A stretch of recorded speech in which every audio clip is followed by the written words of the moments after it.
মাজুলীত প্ৰথমবাৰৰ বাবে অনুষ্ঠিত হৈছে সাংসদ খেল মহোৎসৱ 2025।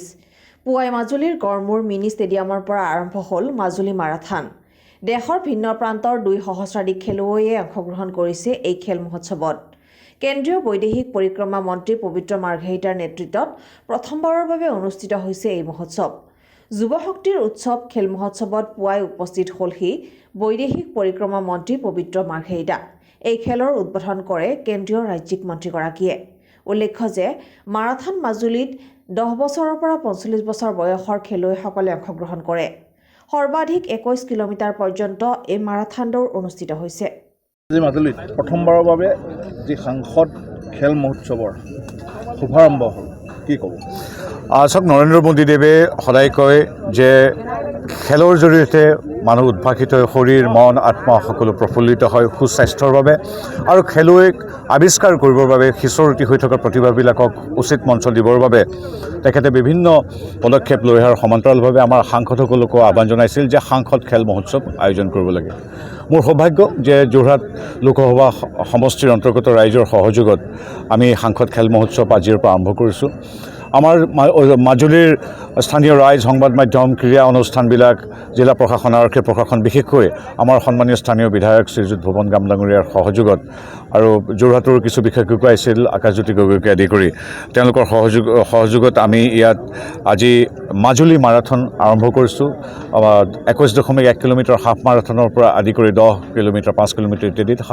আপোনালোকে দেখিছে যে প্ৰথম পুৰস্কাৰ পাইছে ছোৱালীৰ শিতানত ঝাৰখণ্ডৰ এগৰাকী দৌৰবিদে, আৰু নাগালেণ্ডৰ এগৰাকী দৌৰবিদে পাইছে পুৰুষ শাখাত 50,000 টকাৰ ধন আৰু ট্ৰফি। গতিকে প্ৰথম পৰ্যায়তে কম দিনৰ ভিতৰতে ৰাষ্ট্ৰীয় পৰ্যায়ৰ বিভিন্ন খেলুৱৈক আকৰ্ষিত কৰিছে। আমি নিশ্চিত যে পৰৱৰ্তী সময়ত মাজুলী মাৰাথন এক ব্যাপকভাৱে এক শক্তিশালী ৰাষ্ট্ৰীয় মাৰাথন পৰ্যায়লৈ উন্নীত হ'ব সম্পূৰ্ণ। আজি এবাৰো ৰাষ্ট্ৰীয়, কাৰণ বহুত ঠাইৰ বেলেগ ৰাজ্যৰ পৰা আহিছে। সমান্তৰালভাৱে আজিৰ দিনটোতে তিয়কৰ বলমাত আয়োজিত ইতিমধ্যে আৰম্ভ হৈছে এক ভলীবল প্ৰতিযোগিতা। প্ৰত্যেকটো সমষ্টিৰ পৰা ইয়াত ভলীবল প্ৰতিযোগিতাত অংশগ্ৰহণ কৰিছে, আৰু কিছু সময়ৰ পিছতেই আৰম্ভ হ'ব, এঘণ্টাৰ পিছতেই যোৰহাট ষ্টেডিয়ামত আৰম্ভ হ'ব 10টা সমষ্টিৰ পৰা নিৰ্বাচিত যি ফুটবল টীম আহিছে তেওঁলোকৰ ফুটবল লীগ। আৰু ইতিমধ্যে শিৱসাগৰত আৰম্ভ হৈছে। যোৰহাট, শিৱসাগৰ, মাজুলী আৰু চৰাইদেউ জিলাৰ 36টা ঠাইত পৰম্পৰাগত আৰু আমাৰ অলিম্পিক স্বীকৃত এথলেটিক্স প্ৰতিযোগিতাও ইতিমধ্যে আৰম্ভ হৈছে। গতিকে সামগ্ৰিকভাৱে সাংসদৰ এই খেল মহোৎসৱত যোৰহাট লোকসভাবাসী ৰাইজৰ যি আশীৰ্বাদ, সেই আশীৰ্বাদে আমাক কৃতাৰ্থ কৰিছে। পুনৰবাৰ আজি শুভাৰম্ভ হৈছে মাজুলীত। মাজুলীৰ বিধায়ক তথা সমস্ত মাজুলীৰ ৰাইজক মই ধন্যবাদ, কৃতজ্ঞতা জনাইছোঁ। কথা ক'ব লাগিছিলে, মুখ্যমন্ত্ৰীগৰাকীয়ে চৰিত্ৰ হননৰ বিষয়টোৱে বেছি প্ৰাধান্য দিছে বুলি কৈছে। চাওক, জুবিন গাৰ্গ গোটেই সত্তাটোৰ কথা, সৃষ্টিৰাজিৰ কথা গৰ্বকৈ বহুত পিছত গম পাইছে, শুনিছে। তেওঁ আৰু গীত শুনক, জুবিনৰ প্ৰতি আৰু শ্ৰদ্ধাশীল হওক।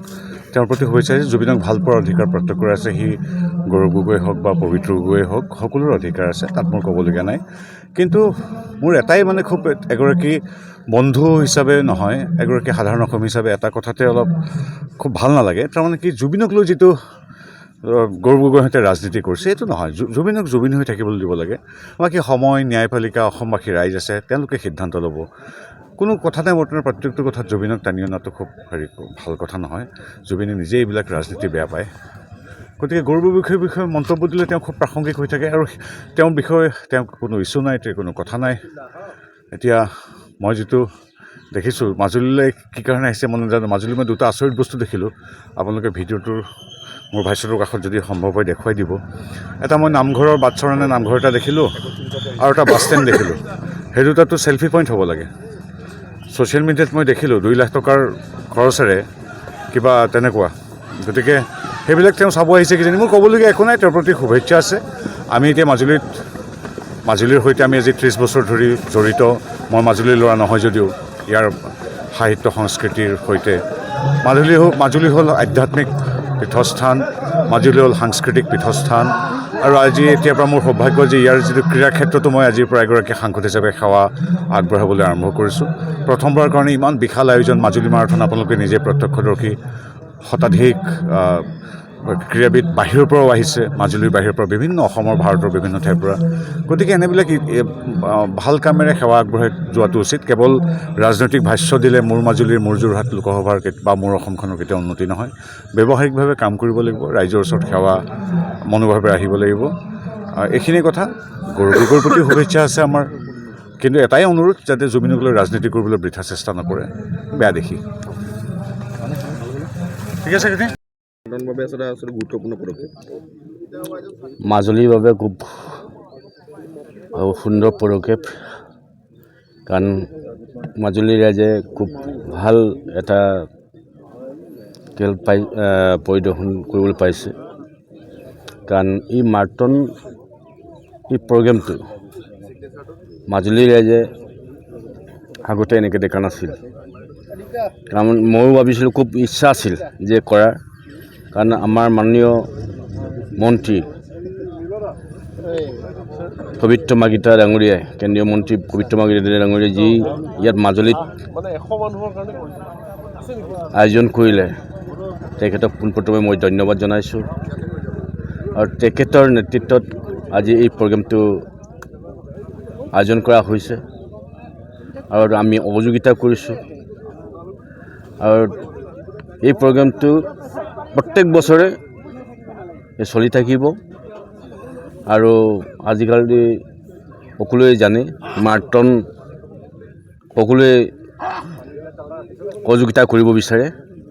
মই ভাবোঁ, মই ভাৰতৰ প্ৰধানমন্ত্ৰী নৰেন্দ্ৰ মোদী ডাঙৰীয়া, অসমৰ জনপ্ৰিয় মুখ্যমন্ত্ৰী ডাঙৰীয়া আৰু ভাৰতৰ কেন্দ্ৰীয় মন্ত্ৰী পবিত্ৰ মাৰ্ঘেৰিটাক মই অন্তৰৰ পৰা ধন্যবাদ জনাইছোঁ এই খেলৰ মাজুলীত এই আয়োজন কৰাৰ কাৰণে।